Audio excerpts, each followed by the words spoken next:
let's start with this one. It's for Sophie and Louise. How do you think Girls Inc. changed your personal presence in your regular school? Ooh, that's such a good question. Good. Can I take it? Yeah. Okay. You both can. So, yeah, both of us. I actually started out at, and no disrespect, but Benilde St. Margaret's, which is a Catholic private school right on Highway 100. And it was just not the school for me. I think there was a lot of, it wasn't very diverse to start off with. And I couldn't find my group there. I'd been in Catholic schools, mean girls are a thing, whatever. So I was like, I gotta go. I gotta get out. I need some diversity. And now I'm at a school called Robbinsdale Cooper High School. And that's in woo, right? And that's in Robbinsdale. And it's been amazing. 70% diversity, top 5 public school over even like Minneapolis schools. So that's incredible, and I love it there. But the question, how does Girls Inc. play in your life? So Girls Inc. is actually a 5-year STEM program. So we start in the summer going into 7th grade. No, after 7th grade, sorry. I know math. And so when I started, I was still at Benilde, and I had this very privileged mindset. I was surrounded by people who thought the same way, so it's just kind of what I was accustomed to growing up. It's just privileged mindset, You got things handed to you, whatever. And I didn't like that, because that just wasn't me. And so going to Girls Inc. Eureka, which is based in Midtown, YWCA, right in Minneapolis, it's a diverse place, obviously. It's a city, and I had met people with different walks of life that I had never known, and I was like, whoa. I need this reality. I need this breath of fresh air, because I don't want to live under a rock. And that was the reality. I was living under a rock, my existence, and I didn't like that. And so growing up and seeing these girls, I was like, hey, these are actually really cool people, And everyone has a story. No matter if it looks like they do or don't, they have a story. And that was one of the main things I learned. And Girls Inc. really did help me realize that, and also push me to want that diversity more.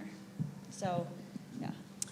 I would say it's kind of the opposite for me. So I go to a predominantly white school known as Blake, and it's definitely a time. I live in North Minneapolis, and my family is from Senegal. So yeah, so going from a predominantly black neighborhood, black environment, to a all-white school, it feels like it's just very difficult in terms of formulating your identity, because it seems like you have two sides that you're choosing from constantly.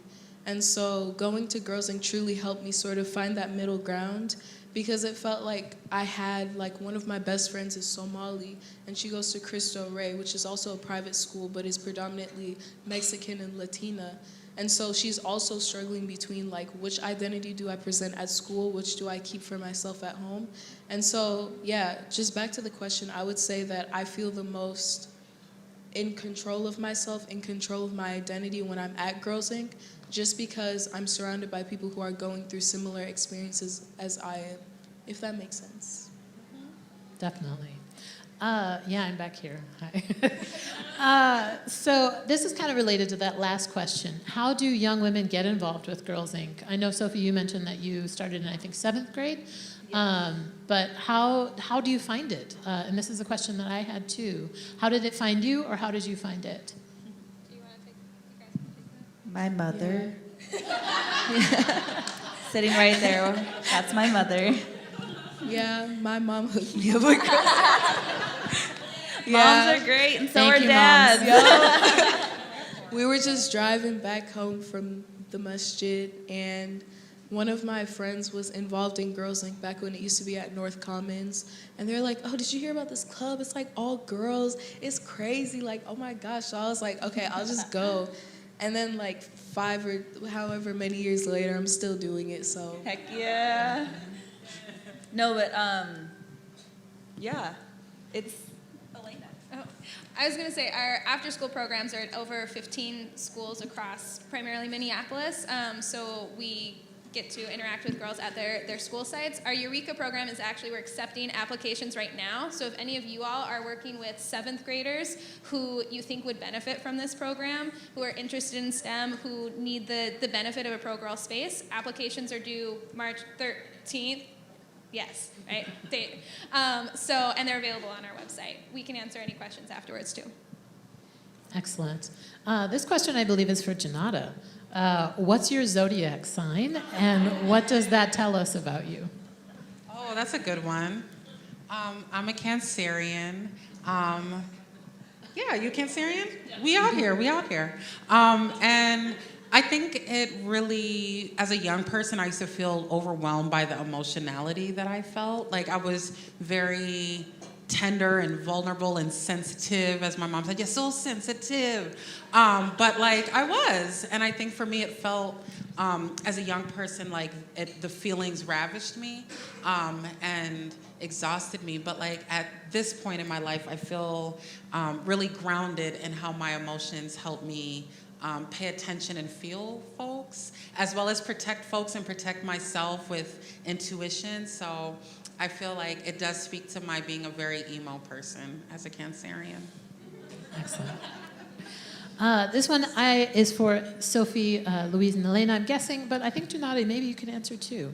It's how can schools create pro-girl spaces? I know we had some tips up there, but elaborating on that, my thought is like, how did you come to your Bill of Rights, and how does one implement those steps at the end that you questioned us about? Well, the Bill of Rights comes from Girls Inc. National and was created in part with young people across the U.S. and Canada in updating the Bill of Rights, I don't know, like 20 years ago, I think was when it was most recently updated. And so with young people identifying what they wanted and what they really needed. I know a similar process was done by the UN in creating the Global Girls Bill of Rights, which was released this past fall. And so that's another great example that you can bring into your classrooms as well. I want to add into what you want to see. And I think a main point of it is, as an educator, as a teacher, you have the power of a classroom. And that's really important. You know, you have students that are not forced to be there, but you know, you have the opportunity to have a room full of young kids. And I think it's not so much like, no guys, like, no, you know, no, that's not what we're saying. It's really about creating an environment where girls have equal opportunity as guys. And that's a big part of it. And, you know, don't overlook them when hands are raised, you know, in any situation. Just make things equalized. And I think that's the main message that we're trying to go for, you know? So just look out for those opportunities where you have the power as an educator to be like, I see some inequality here. Let's talk about that. Mm-hmm. You know, let's educate our young men and young women, their rights and what they're capable of in the future and now. And another thing that I would stress would be, it's not just about equal sharing time, but it's about the equal sharing of experiences. Yeah. And so I think there was a statistic where it's like women, if there's like a woman talking for like 70% of the time or something, 30% of the time, men feel like they're dominating the conversation. And so just ensuring that, first of all, that doesn't happen, and also, that women are feeling safe enough to share their experiences, especially those who've been marginalized, because I think that we would all benefit from greater perspectives. Yeah, I think another important statistic that will make your eyes kind of open is when women versus men apply for a job. This one is, women will not apply for a job unless they've met well near 100% of the qualifications, whereas men will apply for the job if they've met, I think, 60% of the requirements. And that's kind of shocking. So that confidence that like, oh, I can do it, you know, I'm 60% there, you know, let's go for it, you know? Like, let's take that risk. Whereas women are like, ooh, I'm not that, and I'm not that, and I'm not that. I can probably better qualify somewhere else, or I don't want to do it and be like shut down or rejected for that. I'm gonna make sure that I got all these check marks. No, that's a powerful statistic, I think, to look at too. And this is related to something Sophie said, this next question. Do you recommend in a classroom setting that teachers call out sexism as students express sexism, or do you pull kids aside later? Which one is a better teaching tool? Yeah. So I didn't mention this, but I used to work for Girls Inc. back in the day. Yeah, we know So I got that. Girls Inc. When I first moved back from New York. But one thing is also setting the tone of your classroom, I think, too. Like, I think young people deserve to know that walking into any space there's an intention around how their vulnerability will be protected, especially I think in a society and in communities where I know for me as a young person, I felt so vulnerable and, you know, and I think like the older and the more that I've gotten politicized, I really understand and have created space for young people myself, is that it shouldn't be a thing where something should happen and then it's like, oh, okay, well, this is how we feel. But like the first day of school, it's like the curriculum, everything should be, you know, I think very feminist and inclusive and radical and also revolutionary to what our comfort levels are as educators.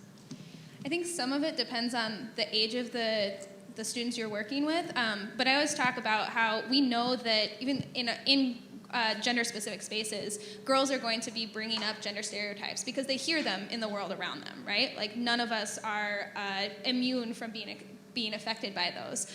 So when young people bring up gender stereotypes or bring up examples of sexism, how do we respond to that in a way that doesn't shame them but like redirects that? So we talk about like if a young girl says, oh, I don't want to play in the mud because it's yucky. It's like, well, yucky can be fun. Yucky's not for everybody, but I'm going to disassociate that term from negative connotations and from gender stereotypes, and trying to embed those skills like really early and often to help prevent then situations where maybe you have blatant sexism and that's a very different level of how you call it out. Like it's a lot about that prevention and setting those norms and that common conversation about calling out stereotypes and naming them as such in a non-shaming way.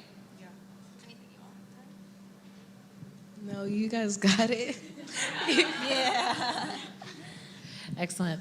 I think this one is for Janata. Maybe everybody can answer, though. How can we be active in a movement towards changing sex education in schools and emphasize the importance of gender fluidity exploration and make teaching consent mandatory?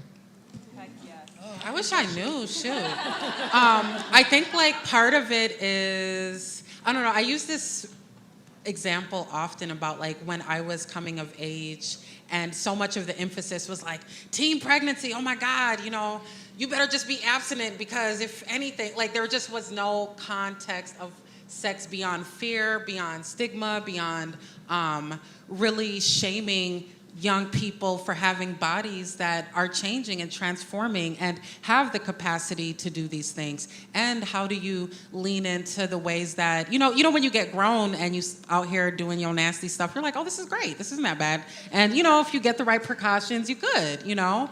So I think like making it a lot more natural and magical and also giving young people empowerment and agency around their bodies.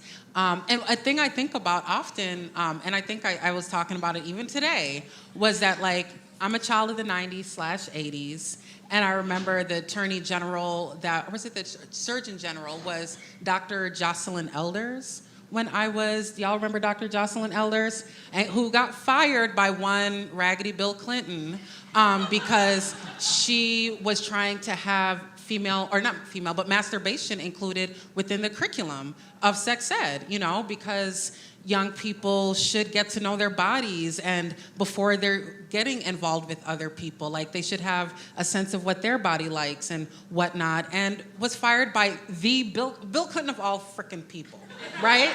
So I just think like, you know, that there's so many, you know, like y'all were speaking to earlier, there's so many messages that we get in society that tells young people to, you know, repress that part of themselves so that when it comes out sideways, it comes out in ways that are playing out the dysfunction of sexuality that a lot of us have that doesn't think about consent, that doesn't think about fluidity and the ways that bodies can be worshipped, in the ways that you can experience sexuality regardless of what your body's able to do, that there's multiple ways to be an embodied person, even if you're an asexual person.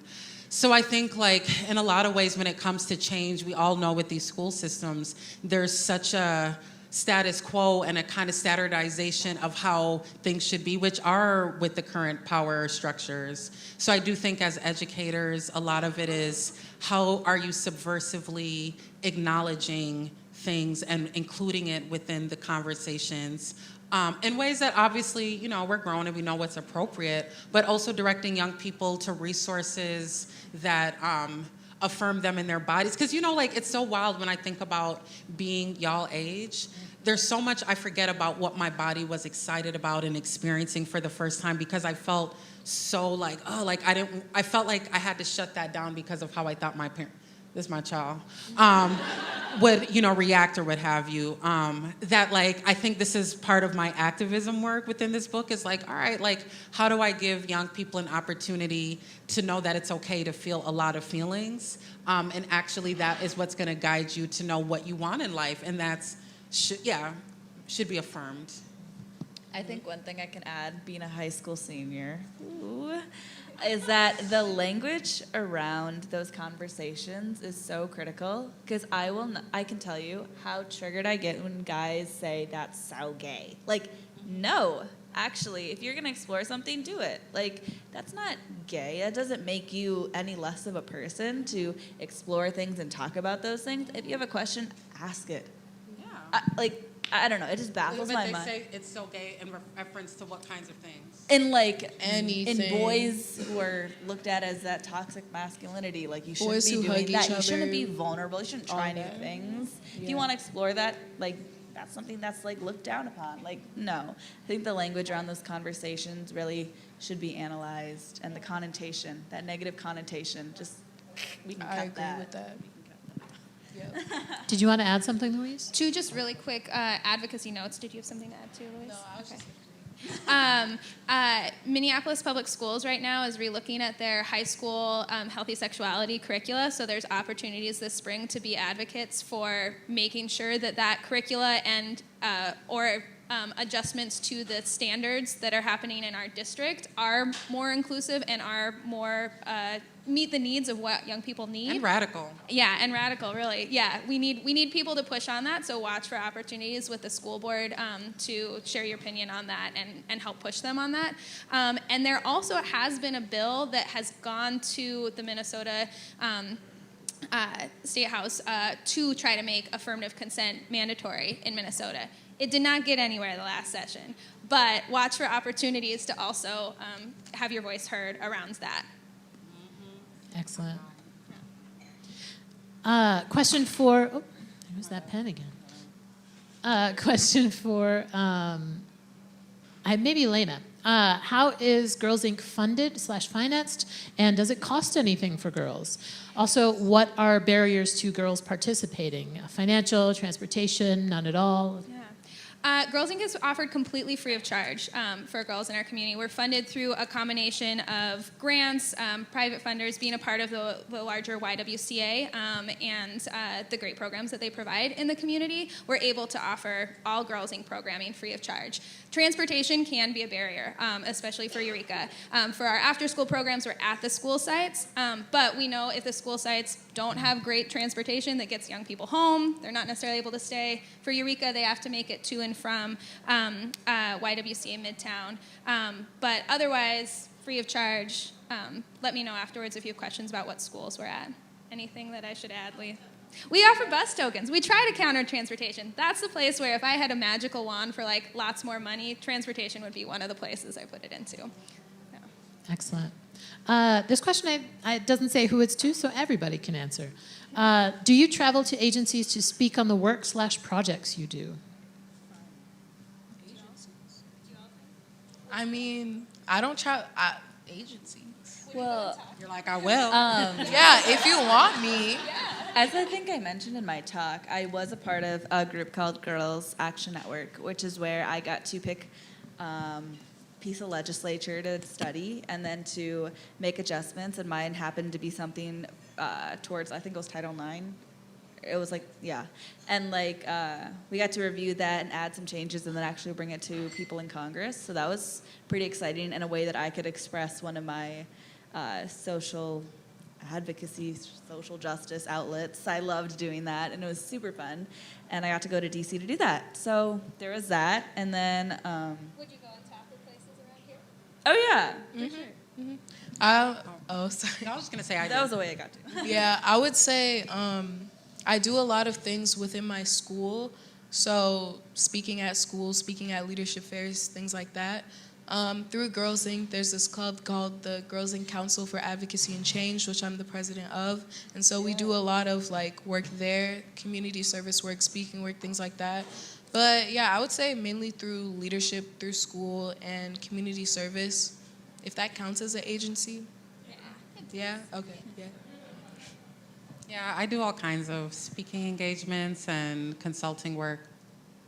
Excellent. And also, Girls Inc. will occasionally come out and facilitate either talks for staff or workshops as well. So. Last question, well, second to last question. What is your piece of advice for young women trying to find themselves and their passions?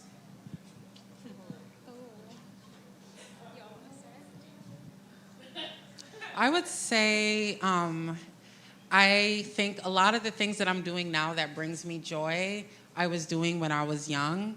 And I spent a lot of time convincing myself of things that I thought I should be doing or that would be more doable or, you know what I mean? And I think whatever purely brings you joy and makes you feel like the sweetest, most yummiest, I think that should be a thing that young people are taught should be prioritized rather than, well, will it make you money? Even the things you think will make you money, lawyers ain't even making money right now. You know what I'm saying? So it's like, you know, I think not having young people think about they won't survive unless they do one specific thing, because at the end of the day, sometimes if you repress and push that down, you will forget what brings you joy. And you will do a whole bunch of other things. Like the more you repress the sense of what makes you happy and what fills you up, something gets lost in life. And I think with young people, it's always reminding them like, yeah, like go for the risk of your dreams rather than the safety of what other people's fears will tell you to do. I think I agree. Me too. I want, maybe the person who asked this question wants some like social advocacy, but I'm gonna talk about fishing and hunting. Cause I, as a kid, loved fishing and hunting. It's one of my like greatest passions. When I was younger, I would like pick out the worms and like name them. And like that one's Sally. Okay, but like in school, a lot of the times, like people are like, well, that's not for girls, you play in the mud, kind of like what Elena was talking about. And so I kind of like would never talk about it. But as I got to high school, I was like, you know what? Screw it. Let's do it. I'm a hunter. I fish. Like, those are my favorite passions. And I think some advice is just to go for it. Like, why not? There's this sign that I always used to see in elementary school. It's like, in 20 years, people will never remember what you wore or how you dressed or what shoes you had. And I was like, that's true. Like, I look at any adult and I'm like, no one cared. Like, whatever, you're grown, you know? So I like look at that and I looked at that philosophy a little bit like longer and I was like, I'm gonna take that. And so I just went for it. So I think that's the best thing you can do, is that although as corny as that is, it's true. Like, I think you guys can all attest to that. Like, no one remembers what they wore in elementary school, like the shoes or what you thought would make you cool. I would say just go out of your comfort zone more and just choose something that like you normally wouldn't do.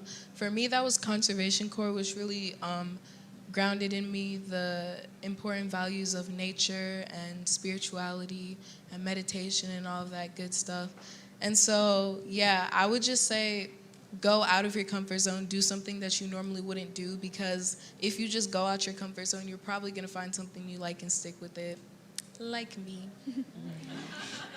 I think on kind of similar lines, I really wish I knew in high school that it was okay to fail, like, because I think I did have confidence from my family and from some key mentors to be able to go out and take some risks, but there were still risks where like my failure wouldn't have impacted anybody else, right? And so I think it took me a long time to be comfortable with the Bill of Rights that we have, right? Of like being okay with taking risks and taking pride in that and like celebrating those those opportunities and successes. And that was something that I wish I had had at a younger age.